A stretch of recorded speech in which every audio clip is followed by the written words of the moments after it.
To the Jewish people, the religion had become one that was ritualistic. They were not looking for a Messiah that was coming spiritually.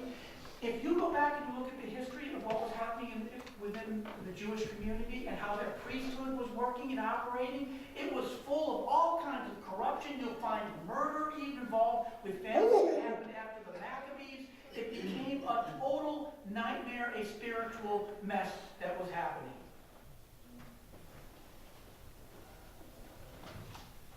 There was sin that was abounding. Where is the hope? And that's what Isaiah writes.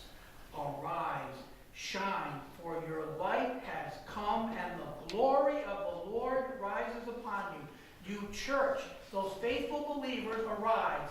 See, darkness covers the earth, and thick darkness is over the peoples, but the Lord rises upon you, and his glory appears over you. It's over the whole world. It's over the whole earth. What today is really about is like that proverbial light, that you're shining. We're in spiritual darkness. We need, which is what Paul said, there's no hope. There's no hope without the Messiah coming for Gentiles, for us. It's like that light that is shining, and that we see that light that is on Jesus Christ, and that actually this isn't a good example. This is only a partial example. What really the example is of today of Epiphany is like the light. We are in darkness.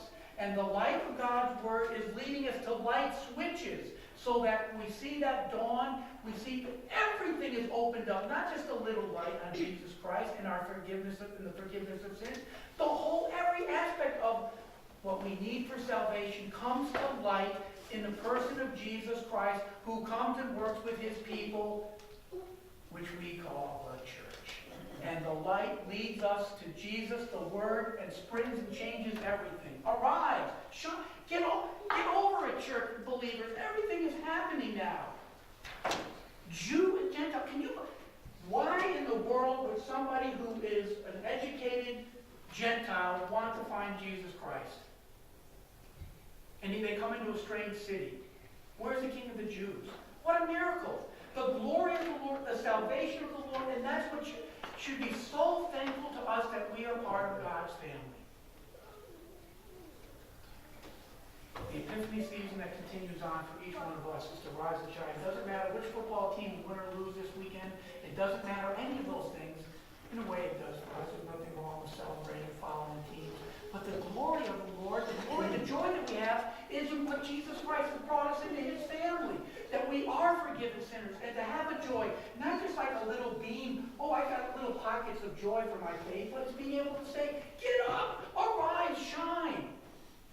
Now you listen, if you would, listen to what the rest of this is, and you think in your own mind, what is these verses talking about? From Isaiah chapter 60. Nations will come to your light, and the kings to the brightness of your dawn. Talk about the Jews and Gentiles, the riches, the profound riches of the Christian church. Who's coming in? Nations will come to light. Nations from around the world. The Roman Empire, Roman emperors eventually, after persecuting Jesus, came to faith. Does it mean that every Gentile is going to come to faith? No. Every Jew come to faith? No. Are there going to be problems where the church is persecuted? Of course that is going to happen. Are there going to be problems within the Christian church where false doctrine is there? Of course, the Bible talks about that as well. But you think, do we recall when Jesus, after his death and resurrection, how many people were following him? 120? There was a small group, and where that has grown and gone out over the world. And so this is something that we gather together to worship and remember the Magi, the Gentiles coming. This is a worldwide event. Nations will come to your light, and kings to the brightness of your dawn. Lift up your eyes, verse 4. Lift up your eyes and look about you. All assemble and come to you. Your sons come from afar, and your daughters are carried on the arm.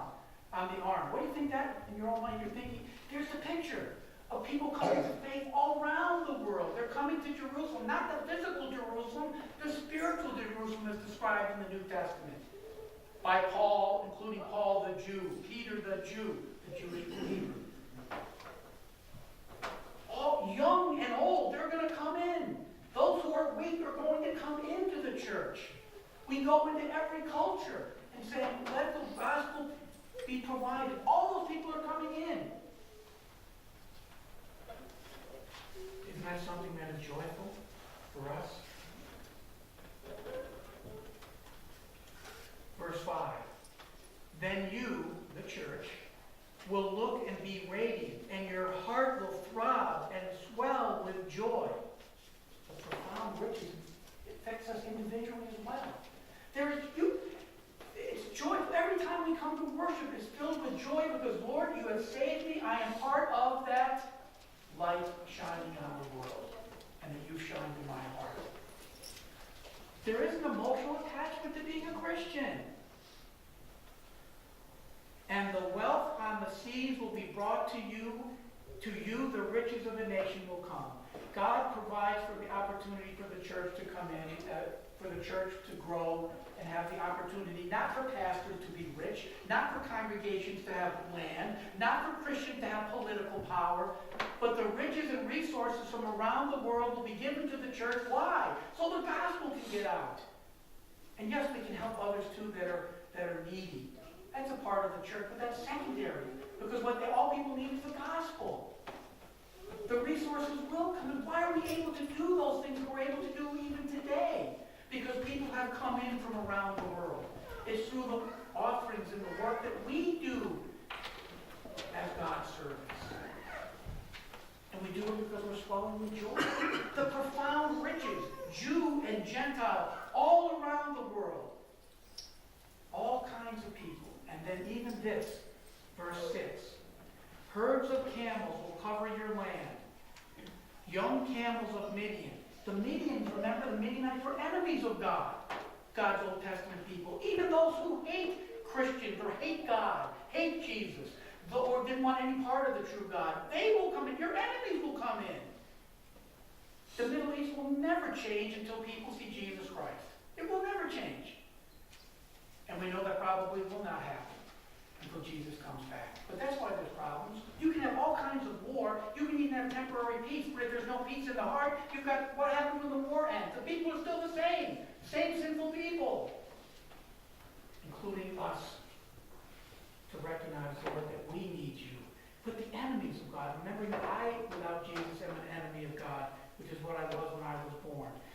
Herds of camels will cover your land. Young camels of Midian and Ephah. Midian was that area that was down by southeast of the Dead Sea. It would be part of the land that would be Saudi Arabia today. The Midianites wandered around in various areas, the Sinai Peninsula as well. And from Ephah, which was a smaller tribe of Midian. But it's amazing. Those enemies will come in. All from Sheba. Remember the Queen of Sheba, probably in the area, maybe modern Yemen today, will come, bearing gold and incense, which again reminds us of the Magi coming in, and proclaiming the praise of the Lord. Profound riches, all different kinds of people, even the enemies of God, I included, each and one of us included, every aspect of profound riches, showing the glory of God and saving us. That's Epiphany. It's seeing God's glory in our lives.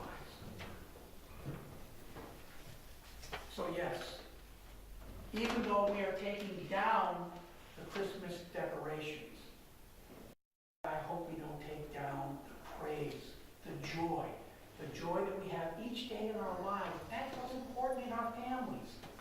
The joy that comes from arising and shining because God has shown his glory in Jesus Christ upon us.